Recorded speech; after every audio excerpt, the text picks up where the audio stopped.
하나님 말씀 같이 보겠습니다. 사도행전 제8장입니다. 사도행전 8장 1절에서 3절까지 우리 합독하겠습니다. 사도행전 8장 1절에서 3절까지 우리 다 같이 합독합니다. 사울은 그가 죽임당함을 마땅히 여기더라. 그날에 예루살렘에 있는 교회에 큰 박해가 있어 사도 외에는 다 유대와 사마리아 모든 땅으로 흩어지니라. 경건한 사람들이 스데반을 장사하고 위하여 크게 울더라. 사울이 교회를 잔멸할새 각 집에 들어가 남녀를 끌어다가 옥에 넘기니라. 아멘. 사도행전 7장은 이제 스데반의 순교로 예루살렘 지역에 이제 복음이 일단락이 되지요. 그래서 이 스데반이 순교함으로 교회가 큰 어려움들이 옵니다. 그래서 많은 사람들이 생각하기를 이제 예루살렘에 복음 전하는 것은 끝났다. 상당히 그 부정적인 기류가 흐르기 시작을 했던 겁니다. 그러나 그것은 어디까지나 인간의 생각이지요. 사람이 볼 때 그렇지만은 하나님은 또 다른 계획을 세우고 계셨던 겁니다. 그래서 8장에 보면은 이제 바울이 등장을 하지요. 사도 바울이 등장을 하면서 이제 사마리아 이방인에게까지 복음이 전해지는 그 성령의 놀라운 역사들이 기록이 되고 있습니다. 그래서 늘상 드리는 말씀이고 또 사도 바울이 아주 강조했던 말씀인데 로마서 8장 28절에 있는 말씀, 모든 것이 합력하여 선을 이룬다 하는 절대적인 긍정, 하나님이 어떻게 하시는가를 잠잠히 바라볼 수 있는 믿음이 중요하다 하는 것을 먼저 말씀을 드립니다. 8장은 1절에서 3절까지가 예루살렘 교회의 순환입니다. 큰 핍박이 와요. 핍박이 오고 오늘 여기까지 말씀을 드립니다. 3절까지 말씀을 드리면서 핍박은 오지만 결국은 교회가 무너지지 않습니다. 그 말씀들을 드리고자 합니다. 4절에서 20절까지가 이제 사마리아로 전도가 되지요. 전도가 쭉 되면서 안디옥 교회가 세워지고 이제 바울이 1차, 2차, 3차 복음 전하는 그런 내용들이 이제 쭉 전개되고 있습니다. 자, 1절 우리가 다시 한 번 더 보겠습니다. 같이 읽습니다. 사울은 그가 죽임당함을 마땅히 여기더라. 그날에 예루살렘에 있는 교회에 큰 박해가 있어 사도 외에는 다 유다와 사마리아 모든 땅으로 흩어지니라.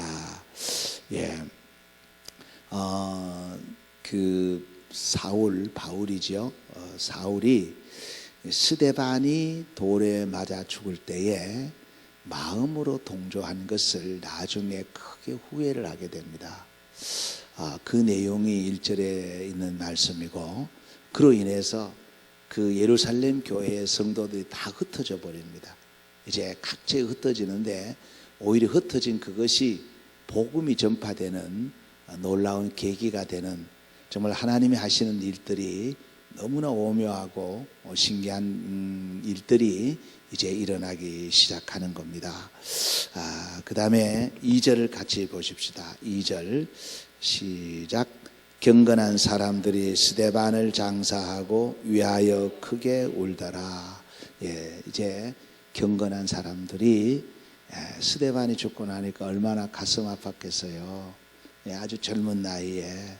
그래서 스데반을 장사하고 크게 울었다 하는 그런 내용인데, 자, 거기에 보면은 아주 누군가가 쓴 글이 하나 이렇게 인용을 했는데 아주 의미 있는 그런 글이에요. 우리 같이 한번 읽겠습니다.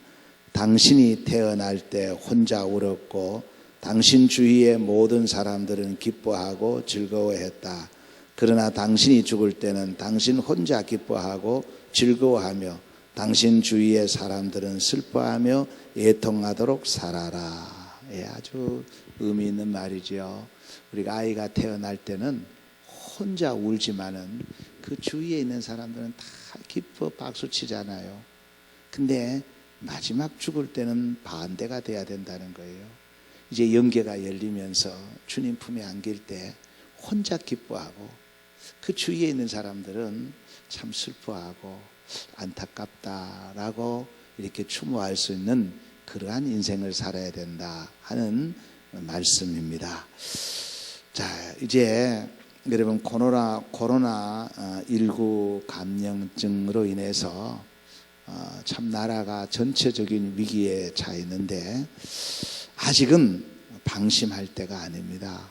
방심할 때가 아니에요. 오늘 또 보니까 어제까지가 92명인가 또 추가가 됐죠. 추가가 됐고 이제 8,413명입니다. 우리 창원에는 21명 그리고 안타깝게도 유명을 달리한 분이 84명이나 됩니다. 그래서 우리 코로나19 이 예방을 위해서 수칙을 잘 알고 있죠. 아주 조심하셔야 됩니다.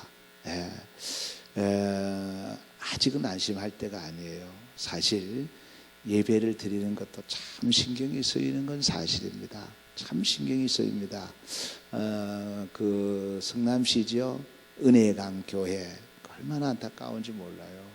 예, 참으로 안타까운 그런 일들입니다. 그래서 우리 교회도 손잡이 또 출입문 늘 소독을 하고 있으니까 여러분들이 각별히 유의해 주시기를 바랍니다. 그리고 사람이 또 조심해야 되지만 우리가 해야 될 일은 뭐냐 하면 정말 해야 될 일은 예수님의 피를 발라야 돼요. 항상 보혈을 뿌려야 됩니다. 보혈을 뿌리고 그리고 하나님께 피해야 돼요. 하나님께 피한다는 게 뭡니까? 기도하고 하나님 의지하는 거지요. 예, 하나님께 피해야 돼요. 예, 기도해야 되는 겁니다. 속히 이 코로나가 물러갈 수 있도록 우리 함께 기도하시기를 바랍니다. 그리고 이제 원망 불평 좀 그만했으면 좋겠어요. 예, 국가나 모든 걸 보면 원망할 일들밖에 없지요. 그런 가운데도 감사의 조건을 찾아서 정말 감사하는 거기에 기적의 역사가 일어날 줄로 믿습니다. 예, 옥곡교회 김기태 목사님 손자가 6살이에요. 예, 제 할머니가 이제 음료수를 2개를 주면서 너 할아버지하고 갖다 드려라. 그리고 저한테는 이모 할아버지가 되지요. 이모 할아버지도 갖다 드려라 그랬어요. 이 아이가 배달을 잘했습니다. 배달을 잘했는데 또 가서 하나 더 달라 그러더래요. 왜 더 달라 그러느냐 했더니 이모 할아버지가 고마워 그랬다는 거예요. 예, 자기 할아버지는 고마워 소리를 안 했는데 이모 할아버지가 고마워 그랬다고 하나 더 갖다 드려야 된다고 더 갖고 왔어요. 이 아이도 감사하는데 참 아이가 마음이 감동을 받구나 그런 생각이 들었어요. 여러분 정말 지금은 감사할 일이 별로 없지만 그래도 감사해야 됩니다. 어느 글에 보니까 이런 내용이 나오대요. 중국 속담에 기적이 뭐냐? 하늘을 날아다니는 거냐? 바다 위를 걷는 거냐? 아니다. 땅 위로 내가 2발로 걸어 다니는 게 기적이다. 예, 지금 다 이제 2발로 걸어 다니는 것 여러분 얼마나 큰 은혜인지 모릅니다. 예, 그 연세가 많고 또 병이 들면 못 걸어 다녀요. 그래서 우리가 걸어 다니는 것만 해도 지금 기적을 경험하고 있고 얼마나 감사의 조건인지 모릅니다. 이 한 주간 많이 힘드시겠지만은 우리 하나님께 감사하면서 이 주간을 잘 보내시기를 주의 이름으로 축복합니다. 그래서 이런 말이 있어요. 감사하지 않는 자에게는 벌을 내리지 않는다. 감사하지 않는 사람이 벌을 내려야 되는데 감사하지 않는 자에게는 벌을 내리지 않는다. 그 말이 있어요. 이 말이 무슨 말이냐면 이미 벌을 받았으니까. 이미 벌을 받았으니까. 감사하지 못한 심령은 이미 벌을 받았으니까 벌을 내리지 않는다 하는 그런 재미있는 글도 있습니다. 그래서 성경에는 어떤 조건을 따지기 전에 범사에 감사하라 그랬어요. 범사에 감사하라. 그래서 정말 지금 우리 어려운 상황이지만은 하나님 앞에 감사의 조건을 찾아서 감사로 나아간다면 이 감사 때문에 이 코로나도 쉽게 물러갈 줄로 믿습니다. 우리 말씀 한 군데 보겠습니다. 그게 시편 91편 6절에서 10절인데 우리 다 같이 한 목소리로 읽겠습니다. 어두울 때 퍼지는 전염병과 밝을 때 닥쳐오는 재앙을 두려워하지 아니하리로다. 1000명이 내 왼쪽에서 10,000명이 네 오른쪽에서 엎드러지나 이 재앙이 내게 가까이 하지 못하리로다. 오직 너는 똑똑히 보리니 악인들의 보응을 네가 보리로다. 네가 말하기를 여호와는 나의 피난처시라 하고 지존자를 너의 거처로 삼았으므로 화가 네게 미치지 못하며 재앙이 네 장막에 가까이 오지 못하리니. 아멘. 우리 찬송가 265장 한 장 더 부르겠습니다.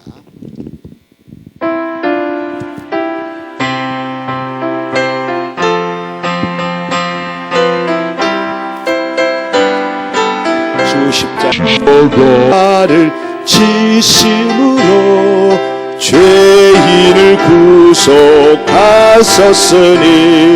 그 피를 보고 믿는 자는 주님의 진노 면하겠네. 내가 그 피를 휴월절 구양에 피를 볼 때에 내가 넘어서 가리라. 구주의 사랑 크신 은혜 보혈의 능력 의지하세. 심판의 불이 내릴 때에 주님의 진노 면하겠네.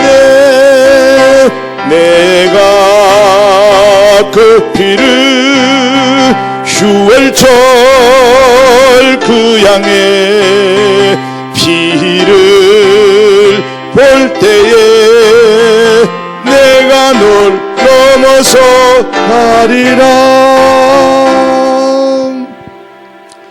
3절 말씀 같이 읽습니다. 사울이 교회를 잔멸할새 각 집에 들어가 남녀를 끌어다가 옥에 넘기니라. 이 예루살렘의 교회가 순환을 받을 때 그 사울이 어떻게 했는가 하는 것을 기록하고 있습니다. 여러분 여기에 교회를 잔멸할새 그랬죠. 이 잔멸할새 하는 내용이 시편 80편 13절입니다. 같이 읽겠습니다. 숲속에 멧돼지들이 상해하며 들짐승들이 먹나이다. 이 잔멸한다는 것은 이 멧돼지들이 다 뒤집어 버리는 걸 말하는 거예요. 네, 아마 시골에서 농사를 지어본 분은 알 겁니다. 이 고구마 농사를 지으면 멧돼지가 습격해 버리면요 하나도 못 먹어요. 다 뒤집어 버립니다. 그 주둥이가 어떻게 그 딱딱한 땅을 뒤집는지 모르겠어요. 다 뒤집어 버립니다. 이게 잔멸이에요. 그래서 이 사도 바울이 사울일 때죠. 사울이 교회를 완전히 초토화시켜 버린 거예요. 그랬던 사울이 나중에 변화되어서 이제 사도로, 전도자로 바꾸어지지요. 자, 고린도전서 10장 32절을 같이 읽습니다. 유대인에게나 헬라인에게나 하나님의 교회에 거치는 자가 되지 말고, 중요한 것은 뭐냐? 교회를 거치게 하면 안 돼요. 교회를 아프게 하면 안 돼요. 그래서 사도 바울은 본인이 교회를 거치게 했잖아요. 그래서 항상 이것 회개하고 사는 겁니다. 평생, 일평생 회개하면서 교회를 거치게 하지 마라. 교회를 아프게 하지 마라. 그렇게 가르치고 있습니다. 뿐만 아니라 그 사랑하는 아들이요, 또 제자요, 동력자인 디모데에게 부탁하기를 교회에 짐을 지우지 마라. 교회에 짐을 지우지 마라. 그렇게 말하고 있습니다. 디모데전서 5장 16절 같이 읽습니다. 만일 믿는 여자에게 과부 친척이 있거든 자기가 도와주고 교회가 짐지지 않게 하라. 이는 참 과부를 도와주게 하려 함이라. 자, 그 다음에 교회를 잔멸했다 그랬죠. 남녀를 끌어다가 옥에 넘겼다 그렇게 말하죠. 남녀를 끌어다가 옥에 가져 넘겨버렸어요. 사도행전 22장 4절을 보십시다. 같이 읽습니다. 내가 이 도를 받게 하여 사람을 죽이기까지 하고 남녀를 결박하여 옥에 넘겼노니. 사도 바울이 그 자기가 교회를 잔멸하고 성도들을 끌어다가 옥에 가두고 한 것을 일평생 고백을 합니다. 혹시라도 교만할까봐 늘 그걸 말해요. 그래서 거기에 보면은 첫 번째가 이 도를 박해했다 그러죠. 이 도 바로 복음이죠. 복음의 길을 막았던 사람이다. 내가 복음의 길을 막았던 사람이다. 그 다음에 두 번째는 사람을 죽이기까지 했다 그랬죠. 사람을 죽이기까지 했다. 무엇이 사람을 죽였겠어요? 이 사울이 그 원래 악한 사람이라서 그런 것 아니에요. 사울이 사람을 죽인 것은 율법에 충실했기 때문에 그렇습니다. 그래서 율법은 결국은 사람을 죽이는 거예요. 복음은 사람을 살리는 겁니다. 그래서 사람을 죽이기까지 했고, 세 번째는 남녀를 결박하여 옥에 넘겼다. 그렇게 고백을 하고 있죠. 자, 사도행전 26장 10절에도 같은 내용이 나옵니다. 같이 읽겠습니다. 예루살렘에서 이런 일을 행하여 대제사장들에게 고난을 받아 가지고 많은 성도를 옥에 가두며 또 죽일 때에 내가 찬성 투표를 하였고, 많은 사람들을 옥에 가두었을 뿐 아니라 또 스데반이 죽을 때에 찬성표를 던진 것으로 끝난 게 아니에요. 그 외에도 많은 사람들을 죽이는데 찬성표를 던졌다는 거예요. 이랬던 사울이 나중에 바울로 이제 변화가 되지요. 자, 사도 바울이 예수님을 만난 후에는 변화가 됩니다. 그래서 여러분 중요한 것은 우리가 오랫동안 교회에 나오는 것 중요합니다. 직분도 중요해요. 근데 그보다 더 중요한 것은 주님과의 만남입니다. 인격적인 만남이 있어야 돼요. 주님을 경험해야 돼요. 주님을 체험해야 돼요. 그럴 때 변화가 되는 겁니다. 그러지 않으면 변화가 안 돼요. 이 율법, 이 성경이 된 지식, 교회를 운영해야 되는 이런 모든 것은 너무나 많이 알고 있는데 사람이 변화가 안 돼요. 사람의 변화는 가장 중요한 것은 예수 그리스도와의 만남입니다. 예수 그리스도와 만나면 다 변화가 돼요. 인격적인 만남과 그리스도를 경험해야 돼요. 그리고 체험해야 돼요. 그럴 때에 변화의 역사가 일어나는 겁니다. 자, 고린도전서 15장 9절에서 10절은 우리가 너무나 잘 아는 말씀이죠. 잘 알고 있는 말씀입니다. 이 말씀 오늘 수없이 말씀을 드렸고요. 같이 읽겠습니다. 나는 사도 중에 가장 작은 자라. 나는 하나님의 교회를 박해하였으므로 사도라 칭함받기를 감당하지 못할 자니라.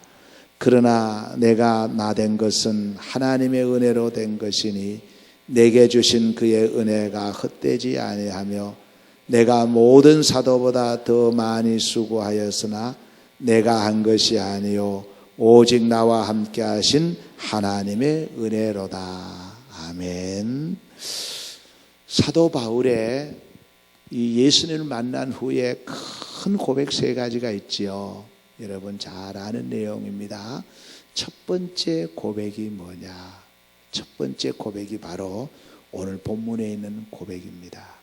나는 사도 중에 가장 작은 자다. 이 사도들, 이 주의 종들 중에 내가 가장 작은 자다. 그런데 그러면서 그의 마음속에는 이런 생각이 들었습니다. 그래도 사도들보다는 내가 못하지만 성도들보다는 낫다. 그래도 내가 성도들보다는 낫다는 생각을 약 10년 동안 가지게 됩니다. 이 고백은 40대 하거든요. 그 생각을 한 10년 동안 가져요. 이 고백만 해도 대단한 거죠. 근데 그가 50대에 들어와서 다시 하나님 앞에 회개하면서 두 번째 고백으로 바꿔지는 겁니다. 두 번째 고백이 뭐냐면은 모든 성도들보다 내가 못한 사람이다. 그래도 사도보다는 내가 못하지만 그래도 성도들보다는 내가 나은 줄 알았는데 아니었더라는 거예요. 그에 대한 엄청난 회개를 합니다. 내가 모든 믿는 자 성도들보다 내가 가장 못난 사람이다. 이 고백을 또한 한 10년 정도 갖고 있어요. 이 고백만 해도 대단한 거죠. 누가 이런 고백을 하겠어요? 그래서 남을 나보다 더 나았게 여겨라 그러고 그랬거든요. 근데 그가 이제 그 인생 그 말년쯤 60대쯤 돼서 고백은 다시 달려지는 겁니다. 그 고백이 이렇습니다. 하나님, 내가 그래도 성도들보다는 조금 나은 줄 알았는데 아니었습니다. 성도들보다 내가 못하다는 고백을 할 때에 그의 마음에는 이런 생각을 가졌을 거예요. 내가 성도들보다 못하다. 이 고백만 해도 대단한데 그 마음속에는 그래도 저 죄인들보다는 내가 낫다. 당연한 생각 아니겠어요? 성도들보다는 내가 못하지만 그래도 죄인들보다는 내가 낫다는 생각을 가졌던 거예요. 근데 그가 영적 깊이에 들어가 보고 하나님의 은혜를 경험하고 나니까 자기 자신이 보이는 거예요. 그래서 그때 그가 고백한 내용이 뭡니까? 죄인 중에 괴수입니다. 하나님, 내가 죄인 중에 두목입니다. 이 죄인들보다도 형편없는 사람입니다. 그러면서 그가 계속 하는 내용이 뭡니까? 오늘 본문에도 나오는 거지요. 내가 나된 것은 하나님의 은혜다. 하나님의 은혜다. 이것을 여러분 이렇게 표현을 해 봅니다. 그가 그 사도들보다 제일 작은 자다라고 고백할 때에 내가 은혜라고 얘기를 했죠. 본인이 내가 사도가 된 은혜라 하는 건데 나에게 베풀었던 은혜를 다른 사도에게 베풀었다면 그 사도는 내보다 훨씬 큰 일을 할 수 있다. 그리고 성도들에게도 마찬가지고 또 죄인들 괴수라고 할 때도 그런 내용 의미가 있는 거예요. 내게 베풀었던 그 은혜를 저 죄인 강도들에게 베풀었더라면 아마 그는 나보다 더 위대한 일을 할 수 있었을 거다. 그래서 사도 바울이 여러분 열심도 강조하고 노력해야 된다고 하지만 이 사도 바울이 가장 강조하는 게 뭐냐면은 은혜입니다. 은혜. 네? 내가 이 살인자였는데 이 다메섹으로 가다가 예수를 만난 거 은혜였다는 거예요. 은혜였다. 그래서 그의 서신 중에 가장 많이 쓰는 단어가 예수 안에서, 그리스도 안에서라는 말과 은혜라는 단어예요. 하나님의 은혜였다. 심지어는 그는 그 로마서에 보면 나는 모든 사람에게 빚진 자다. 나는 모든 사람의 빚을 졌다. 나는 은혜를 입은 자다 그 말이에요. 여러분 어떻습니까?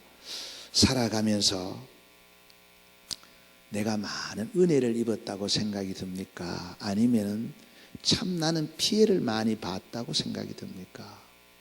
어떤 모습 속에서도 우리는 피해자가 아니라 사실 빚진 자예요. 은혜를 입은 자예요. 은혜를 기억해야 됩니다. 그래서 사도 바울이 자기 자신을 가만히 생각해 볼 때에 내가 나 된 것은 이건 하나님의 은혜지. 이거 다른 걸로 설명할 수가 없다는 거예요. 여러분 그렇지 않습니까? 그렇습니다. 오늘에 우리가 예수님을 만나고 예배하고 오늘 살아오게 된 것을 하나님의 은혜라고밖에 설명할 수가 없습니다. 사람이요, 영적 깊이에 들어가면 들어갈수록 더 고백이 됩니다. 하나님의 은혜였다. 자랑할 게 없어요.